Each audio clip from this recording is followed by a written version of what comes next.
The salt spray stung Elara's face as she clung to the railing of the ferry, the rhythmic churn of the engine a counterpoint to the frantic hammering in her chest. The picturesque islands dotting the Puget Sound mocked her anxiety with their idyllic beauty. She was running.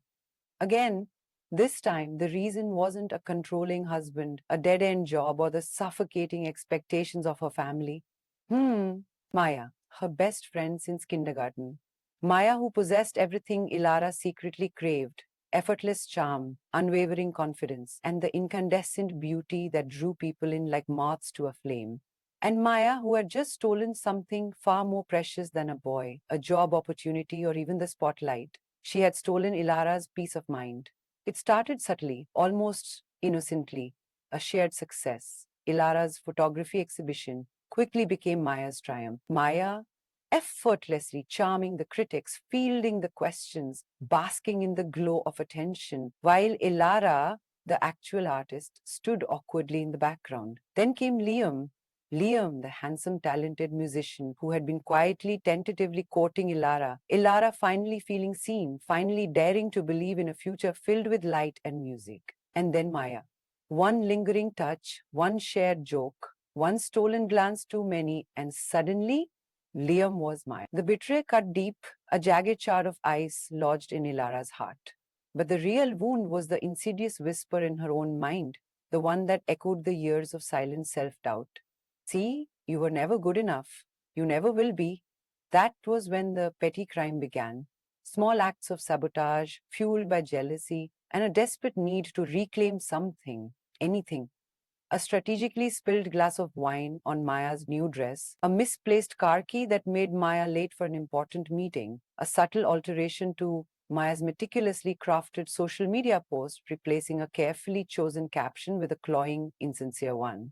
Elara hated herself for it. Each act of sabotage felt like a violation, not just of Maya, but of her own values. Yet she couldn't stop. It was a twisted game, a desperate attempt to level the playing field, to make Maya feel even a sliver of the inadequacy Elara felt every single day. Things escalated when Elara discovered Maya's secret. Maya, the perfect, flawless Maya, was having an affair with a married man. The revelation should have brought Elara joy, a sense of vindication, but all it brought was a cold, gnawing emptiness. The opportunity to expose Maya, to tear down her charity-constructed facade, presented itself during a charity gala. Elara, armed with damning photographic evidence, stood on the precipice of ruin. One click, one anonymous email, and Maya's world would crumble. But as she watched Maya, laughing and radiant, accepting an award for her charity work, something shifted. The venomous jealousy curdled into a bitter understanding. Maya wasn't perfect. She was flawed, vulnerable, just like Ilara. And hurting her wouldn't make Ilara any better.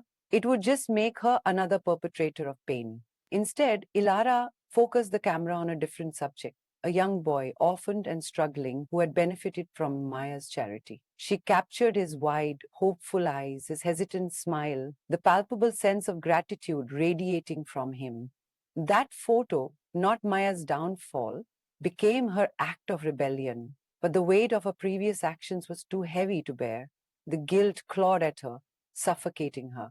Running seemed the only option. Hence, the ferry, the churning water, and the relentless anxiety. The ferry docked on a small, windswept island, barely more than a cluster of weathered cottages and a general store. Elara stepped off, the salty air filling her lungs. She had no plan, no destination, just a desperate need for anonymity and a chance to confront the darkness within. She found a small cottage overlooking the rocky coastline, rented it from a gruff but kind woman named Agnes, and retreated into herself.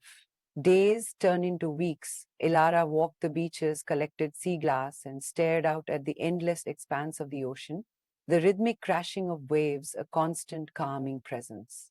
One day, while exploring the island's small library, she stumbled upon a photography workshop being offered at the local community center. Hesitantly, she signed up. The workshop was led by a wizened old photographer named Silas, whose gruff exterior hid a gentle soul. He saw something in Ilara's tentative work, a spark of talent dimmed by self-doubt. He pushed her, challenged her, and most importantly, he listened. Slowly, Ilara began to confront her jealousy, her resentment, her own self-loathing. And Elara's petty acts of sabotage weren't about Maya, they were about her own desperate need for validation, a need she had been trying to fulfill by tearing someone else down.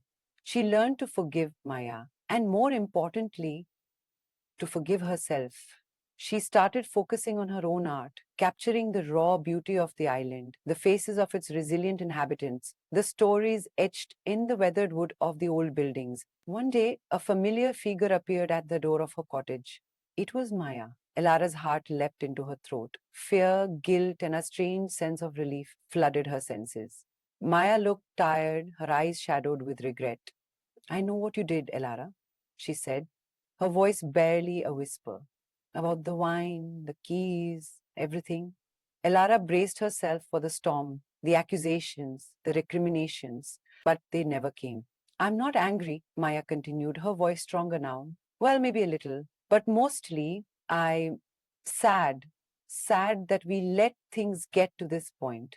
She confessed to her affair, the guilt and shame that had been eating her alive. She admitted that she had been jealous of Elara's talent, her quiet strength, the very qualities Elara had envied in her. I was trying to fill a void, Maya said, her eyes filled with tears, but it only made things worse.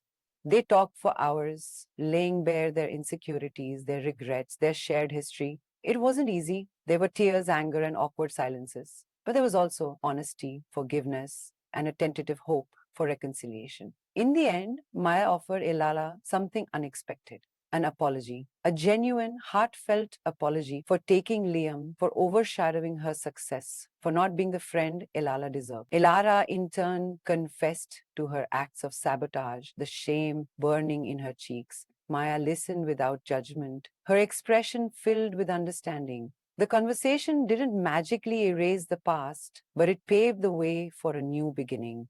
They agreed to take things slowly, to rebuild their friendship on a foundation of honesty and mutual respect.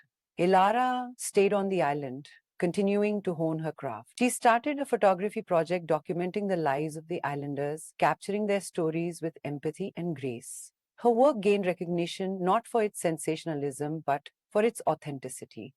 One day, she received a call from a gallery in Seattle inviting her to exhibit her work. This time, she accepted without hesitation. At the opening, surrounded by her photographs and the people who had inspired them, Elara felt a sense of peace she had never known before. Maya stood beside her, her arm linked through Elara's, her smile genuine and warm. Liam, who had broken up with Maya and was now happily married to someone else, even sent a bouquet of flowers. Elara's heart swelled with gratitude. She had faced her demons, forgiven herself and others, and emerged stronger, more resilient, and more compassionate. The salt spray no longer stung her face. It cleansed it, washing away the residue of jealousy and bitterness, leaving behind a clear, hopeful vision of the future. Her journey had been fraught with pain and betrayal, fueled by jealousy and regret. But it had also led her to a place of profound healing and self discovery. She had learned that true success wasn't about outshining others, but about illuminating the world with her own unique light. And that she realized was a light that could never be stolen. It was hers, and hers alone.